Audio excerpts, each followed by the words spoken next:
Holiday అని చెప్పేసి ఊరైతే వచ్చామండి చిన్న పనుండి. ఇంతకీ దేనికొచ్చాము, ఎక్కడికొచ్చామని అనుకుంటున్నారా? మా వారు వాళ్ళ బాబాయ్ వాళ్ళ ఊరైతే వచ్చేసామండి.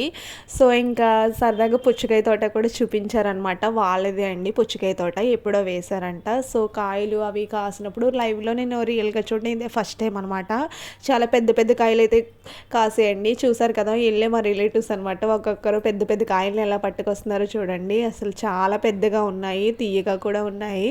ఇంక ఫ్యామిలీ అంతా కలిపి ఒక కాయ అయితే కోసుకున్నాం. నిజం చెప్తున్నాను అదే తినలేమండి. అంత పెద్ద పుచ్చకాయ అనమాట అది. నిజం చెప్తున్నా ఒక 20 కేజీలన్నా ఉంటాయేమో నాకు తెలుసది. అంత బావుంది. అంత పెద్దవనమాట.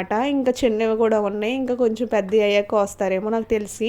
ఇంకా మొత్తం లోడ్ అయితే పంపించేసారంట. ఇంక మేమంతా పుచ్చకాయలు అవన్నీ తినేసి ఇంకా లంచ్ టైమ్ ఇచ్చేసేసరికి ఇంకా లంచ్ కూడా చేసేసాము. ఈ అవార్డులు ఏంటని చూస్తున్నారా? నావేనండి. జోక్ చేశాను. నావి కాదు. వాళ్ళ తాతయ్య గారివంట.